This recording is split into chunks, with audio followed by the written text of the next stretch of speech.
You're listening to Season 11 of Mobile Suit Breakdown, a weekly podcast covering the entirety of sci-fi mega franchise Mobile Suit Gundam from 1979 to today.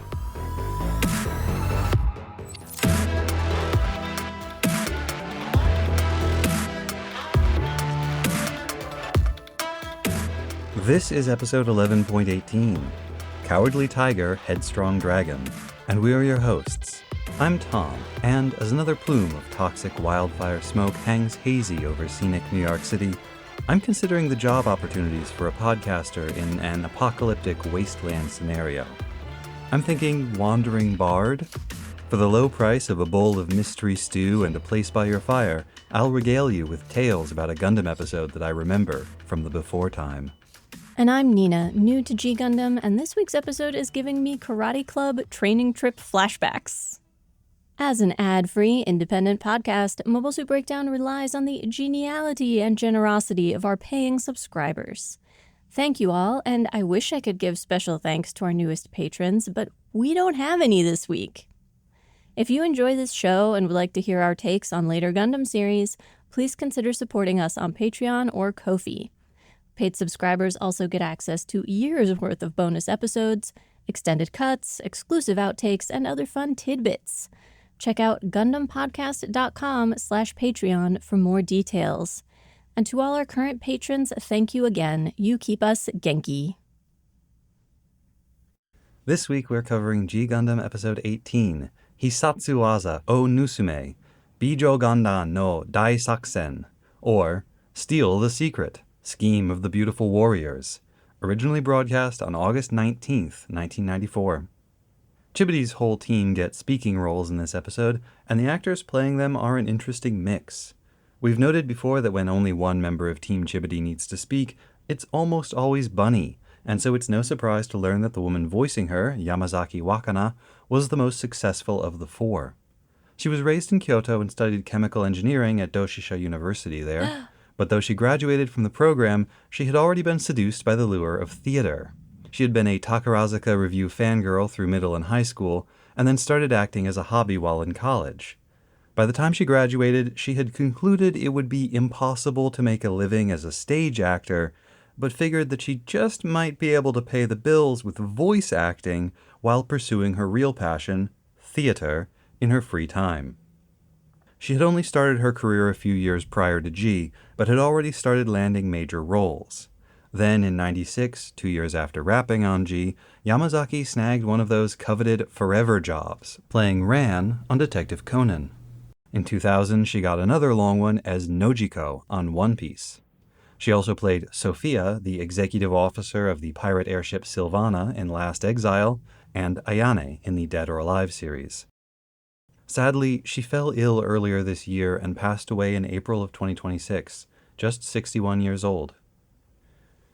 There's no research at the end of the episode this week. The toxic air quality disrupted our schedules and our health enough that it was all we could do to get the rest of the episode done in time. Yeah, the smoke has been triggering my migraines basically all week. Next week, however, will be all research as we return to Yugoslavia, where the looming clash between Stalin and Tito threatens to tear the communist world apart. For now, though, it's time for the play-by-play.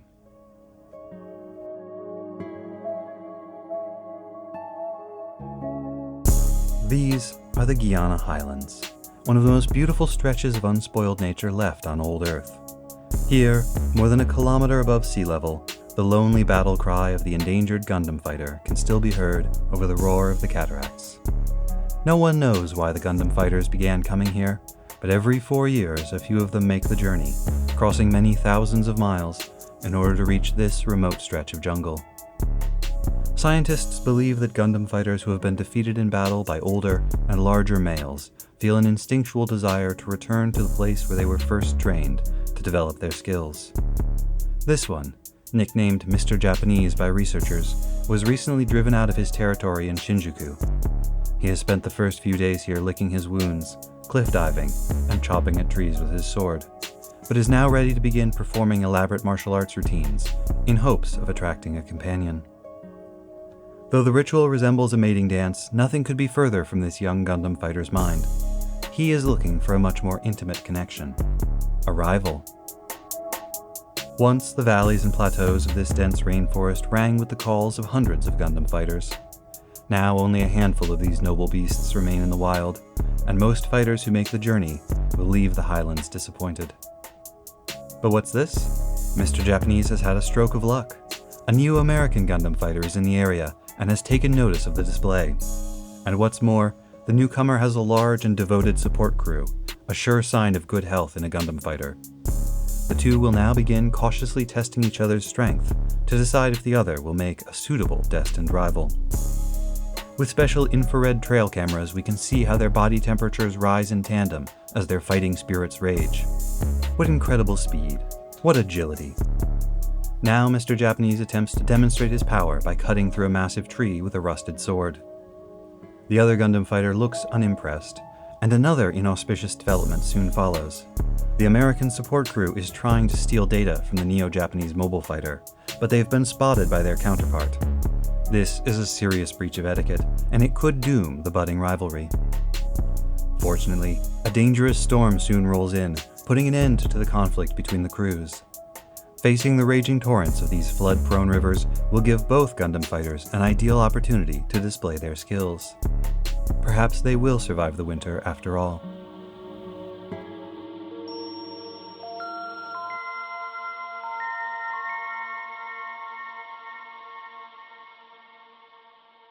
Way back in Season 1, I remember we did an episode where we looked at Amuro's behavior and compared it against a list of common PTSD symptoms, and asked, is the depiction of Amuro in these episodes meant to convey that he is suffering from PTSD?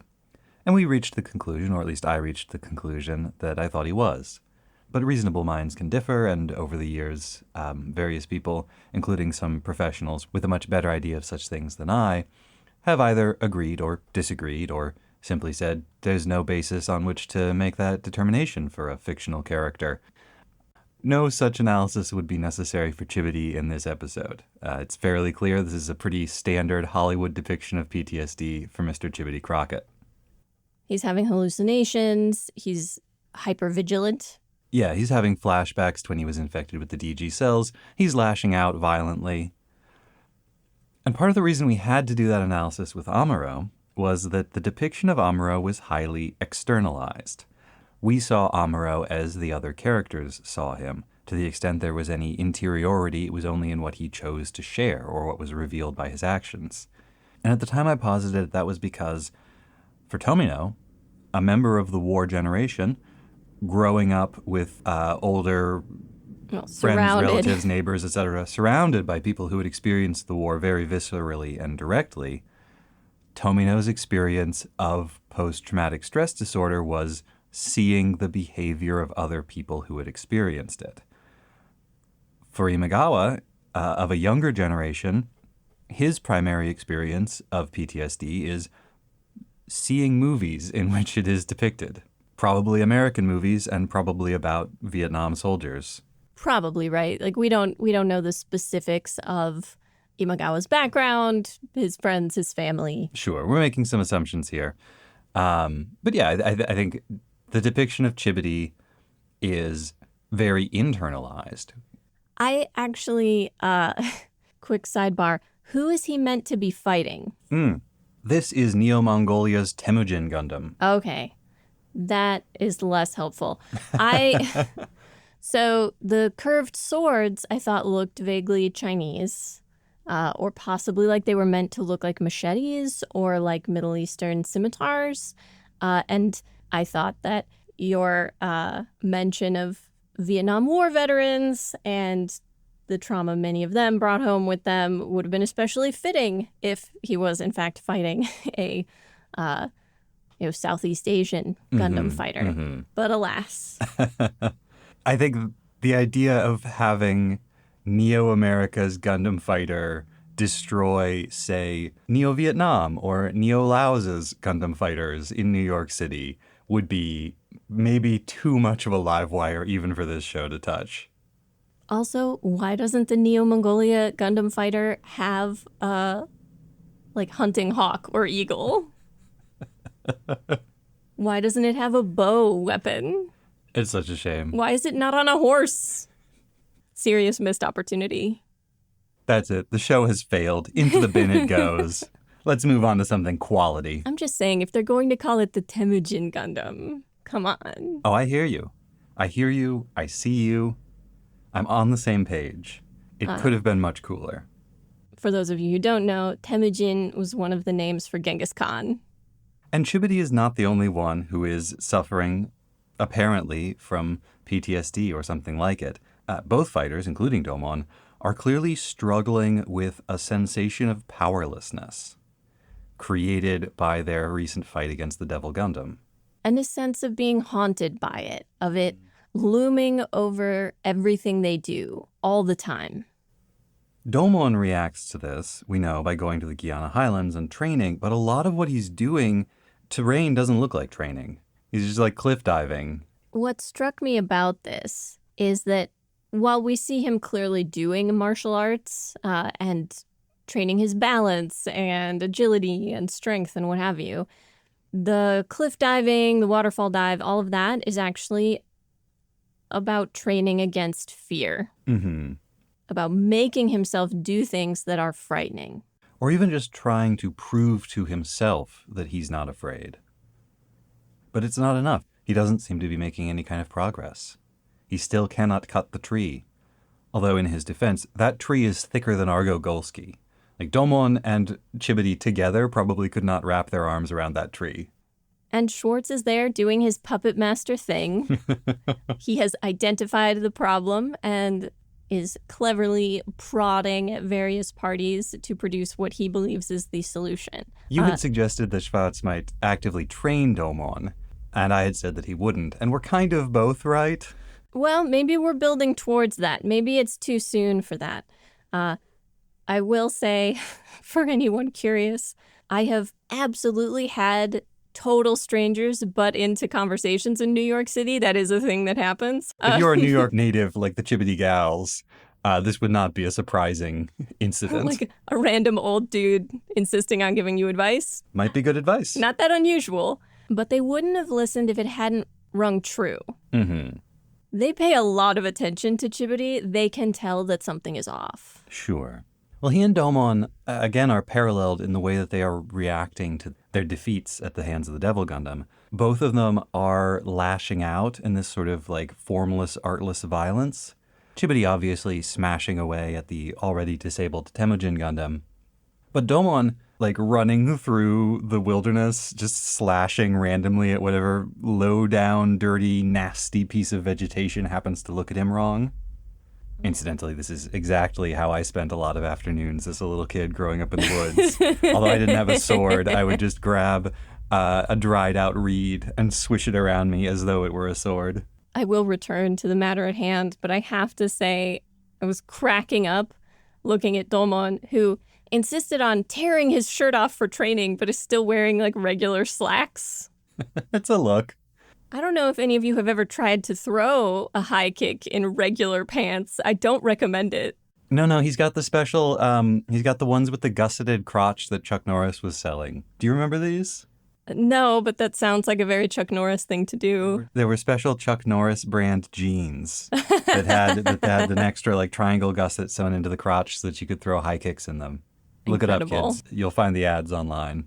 But returning to the matter at hand, the real message of this episode, the point of this episode, is that these Gundam fighters need to learn that they need other people and that that's okay. It is, in fact, good. Training on your own can never be as good as training with a really good sparring partner. That's the thing. It's not just that they need other people. They need good training partners. They need other men.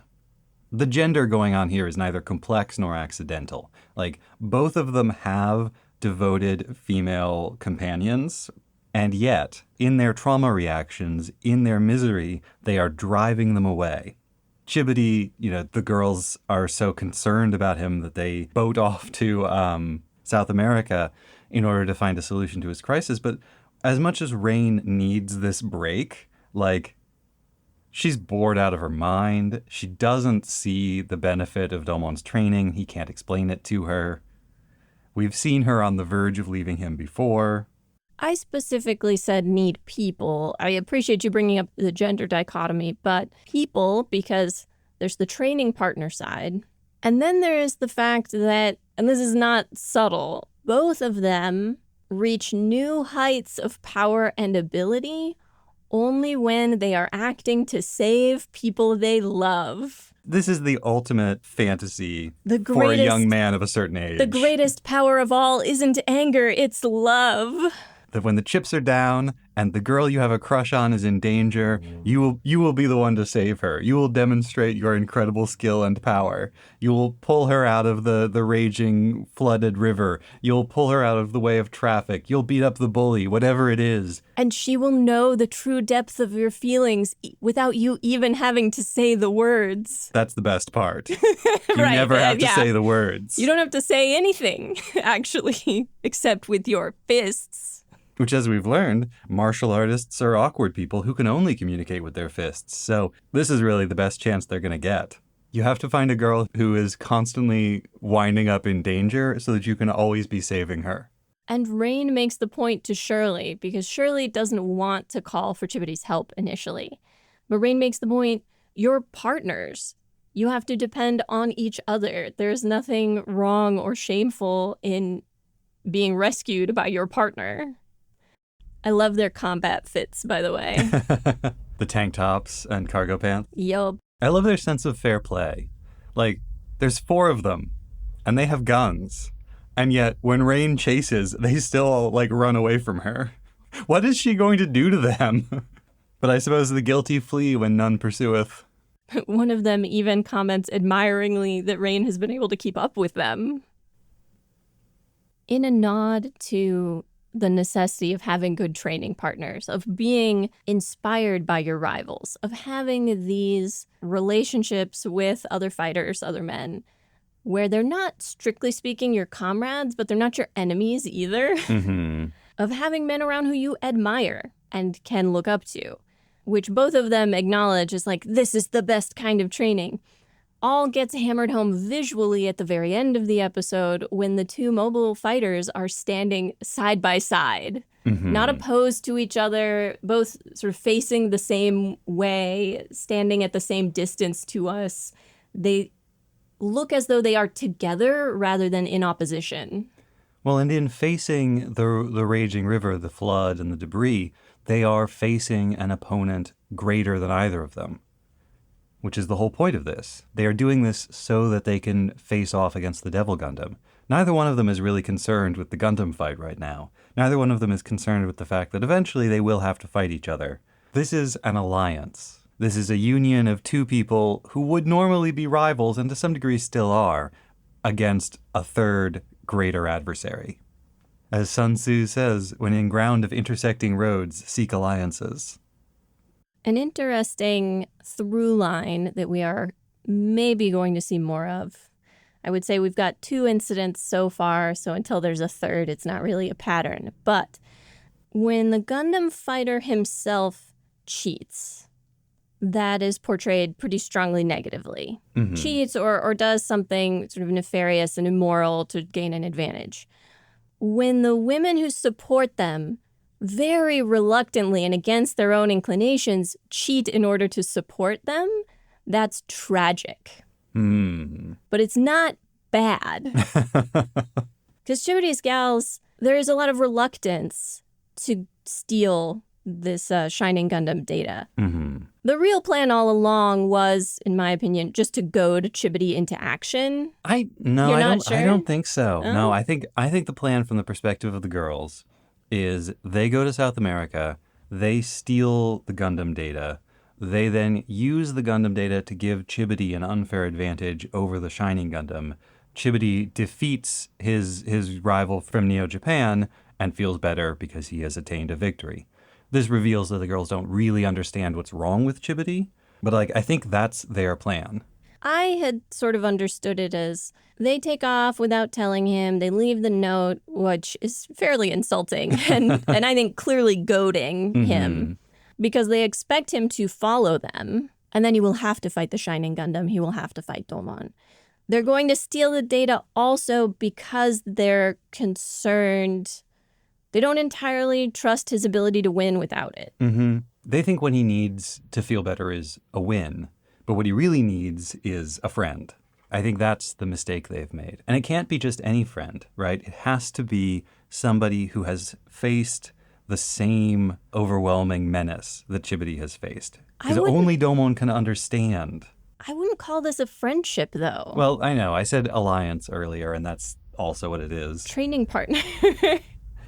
But not just training partner. The best kind of training partner. My point was just that similar to Chapman's wife, cheating on his behalf, the girls don't really want to do this underhanded thing, but they feel like it's necessary for their survival. It's necessary for Chibody to keep going. It's the gender of the thing. Yeah. For the female partner of a Gundam fighter, right? The highest ideal of that character type is loyalty. That she's willing to do anything. And self-sacrifice, right? She's willing to sacrifice her own moral compass even. Exactly. She'll do anything to help her man. And if the man is good and strong, then that's great. But if the man is weak, then it becomes tragic. Because if the man is weak, then that loyal partner will even stoop to breaking the rules in order to help him. But also in the case of Chapman, his wife, Manon, didn't really understand what he wanted. Partly because, like all Gundam fighters, he is incapable of conveying anything with words. He's incapable of saying what it is that he wants, clearly. In both cases, the women assumed that what their partner wanted was to win at any cost. I will be very curious to see if we ever encounter another woman Gundam fighter other than Black Joker, who was around for all of an episode and a half. Because you could make this a contrast between men and women. You could, in the case, say, of Saisaichi, make it a contrast between the young and the old. But you could just make it a contrast between fighters, like people who are fighters in their core, at the center of their being. It's who they are. And people who aren't that. I think we would have to see a female Gundam fighter to really be able to make a call here. But to me, there are also, as you said, some male support staff. Saisaichi's monk friends, George's butler. A butler, though, is in such a caretaking role already that it's very easy to kind of like feminize that. And we don't have data, right? We haven't seen those characters put into similar situations. The suggestion thus far seems to be that the women don't really have their own honor. If honor is a resource, honor belongs to the Gundam fighter. There's no dishonor in the women, like breaking the rules for the sake of their man, except the dishonor that then is like conferred onto the fighter as a result. Right.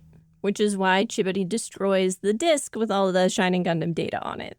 Also because he wants to win from his own abilities. He has enough pride in himself that he wants to earn the win on his own ability. And after this meetup with Domon and clashing together and training together, he feels a lot better about himself. He feels a lot more confident about his abilities. Perhaps they believe that together they can overcome their trauma by defeating its source, which, as we all know, is the only form of therapy which 20-year-old professional fighters can respect or recognize. Is this the first of our round 3 encounters with our new Shuffle Alliance Gundam fighters? Oh, baby, you better believe it is. Another Saisaichi episode, another George Desand episode, and another Argo Gulski episode. We are going to be deepening our knowledge of these men very shortly, I expect.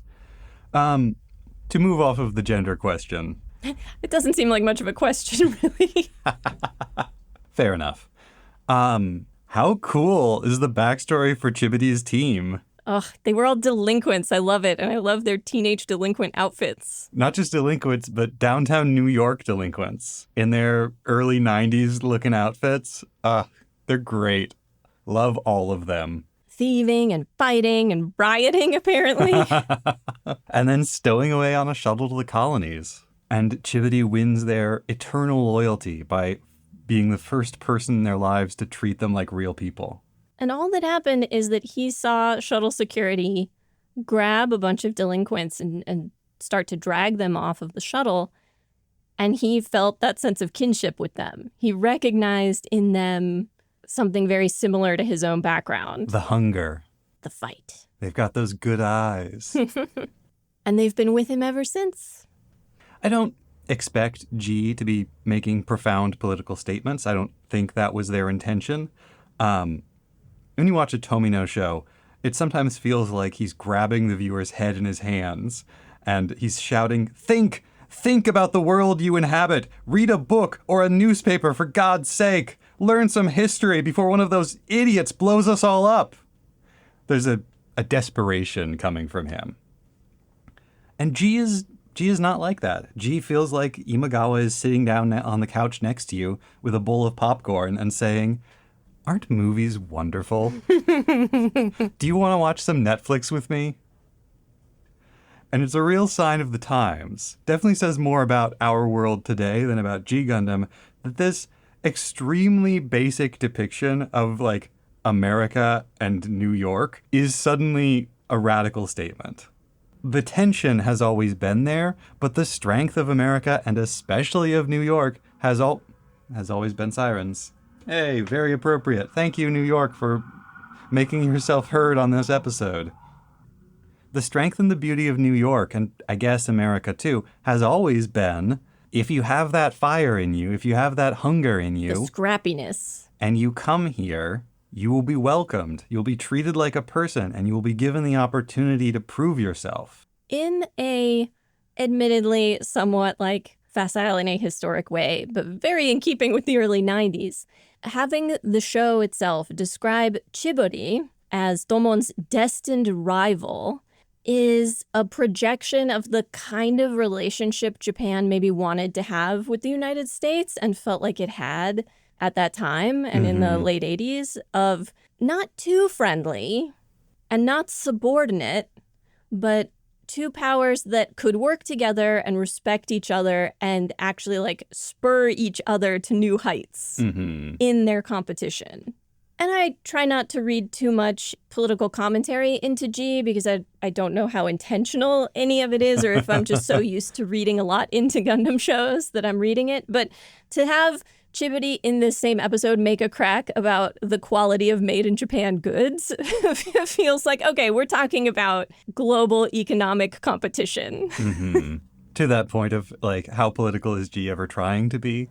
I know there's a fairly significant element of the story, not to give away which one it is, but I read an interview where one of the people who worked on the production and who worked on the initial like pitch for the show just said, "Oh, this one thing was a really popular issue at the time, so I just put it into the proposal because I thought it was more likely that the show would get approved if we said we were going to talk about it." Incredible. Did they actually include it? Yes. Okay. Because it ends up being a pretty major part of the show, but this was not something they passionately cared about. Got it. And set out to make a show that talked about this. It was like, no, we're going to make this show, and we think it will be more likely to pass muster with the Bandai executives if we pass it off as being somewhat topical. The listeners at home who've already seen the show can guess what it's going to be, and I'll confirm when we get there. Well, the final point that I thought was interesting, and that I wrote the line down, I flagged it in my notes, was when Chibody arrives in the Guyana Highlands, he says, "You don't get this kind of scenery on the colony." And again, it hasn't happened very often, but we have had a few moments with the Mexico episode in particular, and now here in the Guyana Highlands, of acknowledgement that there are good things about Earth also. It's not as though Earth is just 100% a dump and the colonies are the place to be. The colonies are, a place of opportunity. They are the seat of power for a lot of these neo-nations. But the relationship between the colonies and Earth and the relationship people have between these two kinds of places is perhaps a little more complicated than it seemed at the very beginning of the show. The colonies are cities. In 1990s Japan, the colonies are the cities. The Earth is the countryside. The Earth is all the small villages, largely depopulated, economically depressed, but beautiful scenery, and also the traditional way of life that people still value and want to preserve. And then the colonies are the cities, expensive to live in, every convenience you could possibly want, beautiful in their own way. Everything modern and on the cutting edge. And that's where the people want to be. That's where the wealth is concentrated and the power. And there they have artificial nature. But they cannot truly recreate the beauty of the countryside. They can create different kinds of beauty, but they cannot replicate the grandeur of it, of the rural parts of the world. And this is a period of time in which the rural parts of Japan are emptying out. People are increasingly moving to the cities. You can say that about basically every period of Japanese history that we've covered on this podcast so far, but it's definitely happening in the early 90s.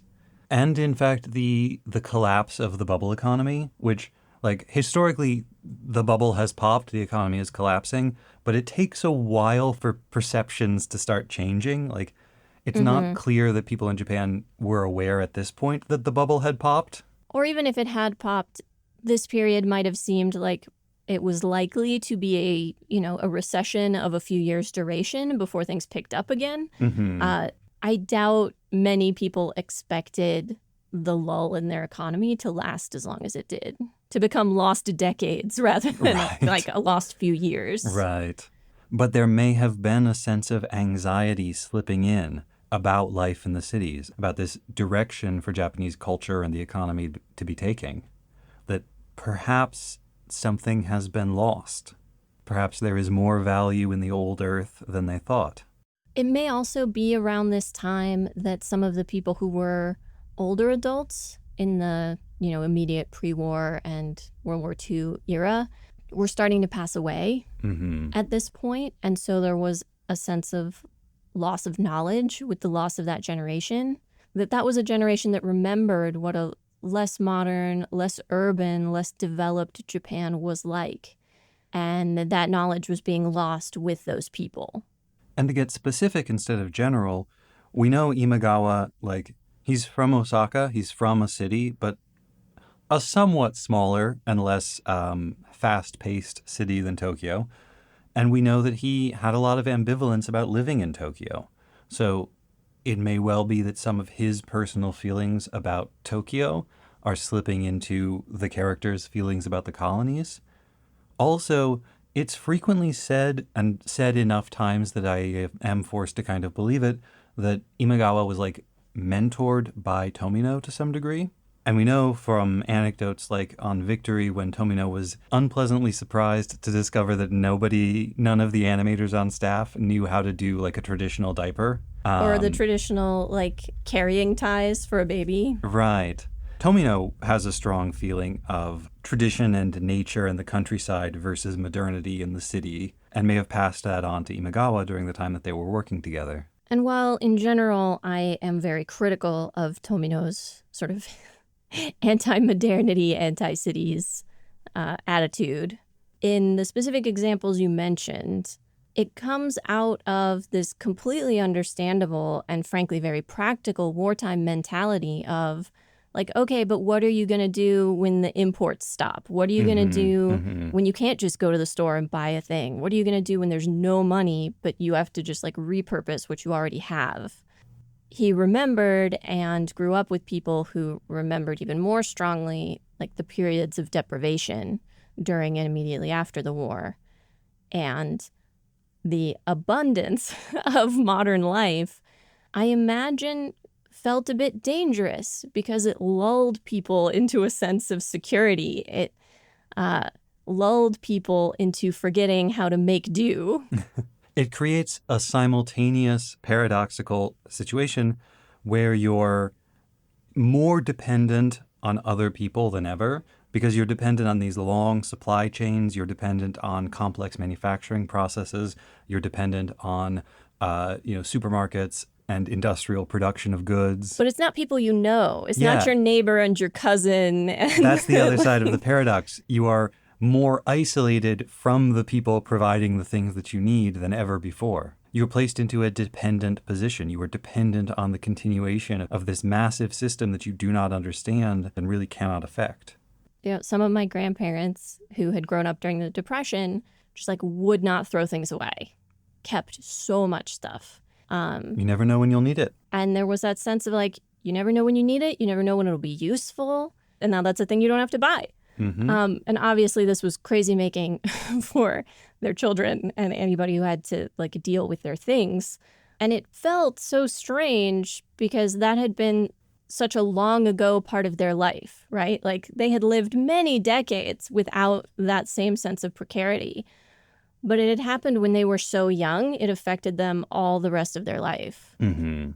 But now, in July 2026, for the benefit of anyone who's listening to this in the future, after COVID, with the oil supply shock looming, with the Ever Given getting stuck in the Suez, there have been a lot of things lately that have made us extremely aware of how precarious the international supply chains upon which we depend for our material prosperity really are. And I think we know quite a few people who have, over the last few years, taken a real interest in home canning, backyard gardening, all sorts of hobbies, quotation marks around them, various pursuits and endeavors to try to make themselves more self-sufficient, just in case. And none of these activities are ever going to fully replace market commerce, but they can supplement for, possible shocks to that system, whether that means stuff being totally unavailable or stuff being too expensive. But the more significant purpose of these activities, to my mind, is to give people a sense of control, a sense that there is something I can do if the situation becomes really bad. It's a way to sublimate your anxieties about the precarity of your situation. Just like finding a training partner and developing some new techniques in order to be able to face the Devil Gundam. I'm impressed you managed to bring it back around. I was thinking about how far we had strayed from the episode proper. Well, let's close out with a few fun little observations. For instance, that's definitely the Brooklyn Bridge. It's a little bit wrong, but it's mostly right, and it has those iconic pointed the arches. The pointed arches. And his horror at destroying it makes more sense because the Brooklyn Bridge is such a significant landmark. Though, given how different this one is from the actual Brooklyn Bridge, I think it's got too many towers. Presumably it's been destroyed in previous Gundam fights and just rebuilt. I don't know. I think they just didn't know what the Brooklyn Bridge quite looked like. And then Chibity is staying at the Plaza Hotel. The Hotel Plaza, thank you very much. But they pan up just enough that you can see the gabled roof. And it's clearly the Plaza. There's a fancy hotel to be staying at, Chibity. It is going to cost a lot to replace that door you punched off the hinges. I assume the U.S. government is good for it, as long as he keeps winning. And then finally, did you notice Chibity also rides around standing on top of his core lander, just like Domon? Gentlemen, the car has a seat for a reason. You're going to get bugs in your face. Huge South American jungle bugs. Any final thoughts? No, we've covered all of it. Then you should end this conversation the way Chibity Scowls would. Flashbang!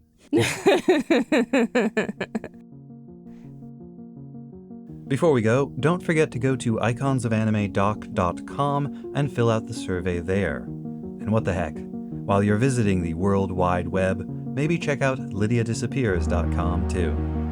After the Yugoslavia episode next week, we will have MSB episode 11.19, Dragons in the Mist. And we'll research and discuss G Gundam episode 19 and Freeze Frame. Saichi, you pervert! This teen keeps getting distracted from his rigorous moral and physical training. The only explanation? Mental illness. Low down, mean, and nasty tricks. Ha! Ponytail! Why does Argo, the largest Gundam fighter, not simply eat the smaller fighters? False dragons. The ultimate martial arts power? Paying attention.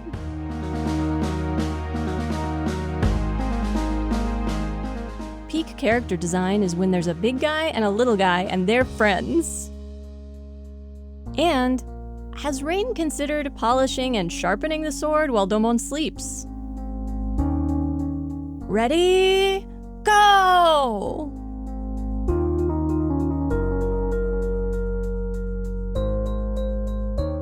Mobile Suit Breakdown is written, recorded, and produced by us, Tom and Nina, in scenic New York City, within the ancestral and unceded land of the Lenape people, and made possible by listeners like you. The opening track is Wasp by Misha Dioxin, the closing music is Long Way Home by Spinning Ratio, and the recap music is Window by 1000 Hands. You can find links to the sources for our research, the music used in the episode, additional information about the Lenape people, and more in the show notes on our website, GundamPodcast.com. You can get in touch with us by email at hosts@GundamPodcast.com.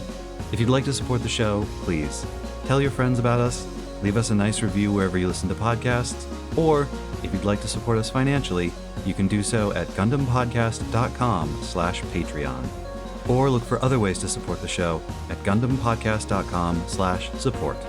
Most of all, thank you for listening. Are you ready to come down to New York and throw hands over your Gundam opinions? No? Well, you lack conviction. Or maybe you just haven't heard an opinion worth fighting over yet. So how about this one, submitted by the Band of the Heat Hawk? Whenever Master Asia is not on screen, all of the other characters should be asking, "Where's Master Asia?"